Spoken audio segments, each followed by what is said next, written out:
Hello नाज़रीन। तो हम टीवी पे शुरू होने वाला खूबसूरत ड्रामा बिखरे हैं हम अपने अंजाम को पहुंच गया। और उसकी आखिरी किस्त बिलाशुबा बेहतरीन थी। इस किस्त को देखकर तमाम नाज़रीन जो हैं वो खुशी हुए हैं। सारिमा और रूमी को एक साथ देखने की जिन भी लोगों की ख्वाहिश थी वो इस बात से बेहद खुश हुए हैं कि इन दोनों का अंजाम बेहद खुशगवार हुआ है। सारिम जब रूमी के रवैये से तंग आकर उसको ये बात कह देता है कि तुम चाहो तो मेरी ज़िंदगी से चली जाओ और अपने माँ बाप के घर में रहो, या वहाँ उस घर में जहाँ पर जो मैंने तुम्हें ताबिश के नाम से गिफ्ट किया है वहाँ पर तुम जाकर अपने बच्चे के साथ रह सकती हो। सारिम की इस बात से रूमी बेहद खफा होती है। सारिम साफ साफ अल्फाज में कह देता है कि मेरी कोई भी कोशिश कामयाब नहीं हो रही रूमी, और मुझे ऐसा लगता है कि तुम कभी भी मुझसे मोहब्बत नहीं कर पाओगी, और मैं तुम्हें इस रिश्ते में बांध कर नहीं रखना चाहता जो तुम्हारे लिए अजियत का बाइस हो। मेरे लिए ये सब कुछ मुमकिन नहीं है। तुम जानती हो कि मैं एक फेयर इंसान हूँ। मैं ये नहीं चाहूँगा कि तुम पर दिल ही दिल में जो है मुश्किल गुजरे। लिहाजा बेहतरी इसी में है कि तुम चली जाओ। तो रूमी गुस्से में आकर वो घर छोड़कर जब अपनी माँ के घर चली जाती है तो उसकी माँ भी उसको आड़े हाथों लेती है। वो कहती है कि तुम्हारा घर उजड़ने की सबसे बड़ी वजह यही है कि ये जो तुमने ताबिश ताबिश के नाम की रट लगाई हुई है। मैं माँ होकर भी इस रट को इतना बर्दाश्त नहीं कर सकती और चाहती हूँ कि तुम अपनी ज़िंदगी में आगे बढ़ जाओ, बजाय इसके कि तुम बार बार पीछे मुड़कर देखो।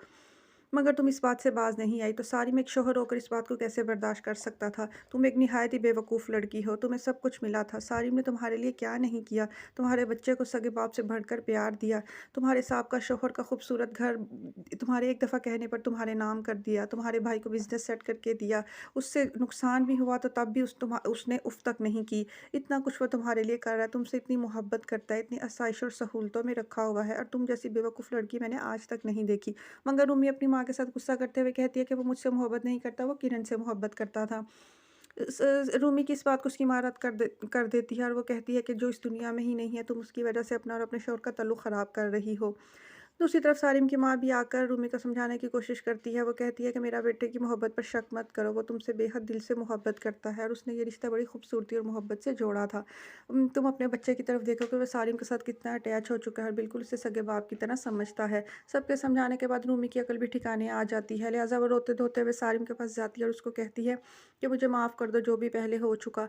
अब मुझे भी तुमसे मोहब्बत हो गई और मैं दिल से अपनी इस मोहब्बत को तस्लीम करती हूँ। सारिम को उसकी बात का यकीन ही नहीं आता। वो कहता है रूमी से कि क्या वाक़ई तुम्हारे दिल में थोड़ी-सी भी मेरे लिए गुंजाइश पैदा हो गई है? तो रूमी उससे अपनी मोहब्बत का एतराफ़ करते हुए कहती है कि मैं दिल से तुम्हारी कदरदान हो गई हूँ सारिम, अब मैं ज़िंदगी में तुम्हारे साथ आगे बढ़ना चाहती हूँ। तो यूँ सारिम और रूमी एक साथ खुशगवार ज़िंदगी गुज़ारना शुरू हो जाते हैं और उनके यहाँ एक बेटी की भी पैदाइश होती है, और वो मोहब्बत और प्यार के साथ अपने घर को खूबसूरती के साथ लेकर चल रहे हैं। रूमी को भी अब ये बात समझ आ गई है, ज़िंदगी आगे बढ़ने का ही नाम है।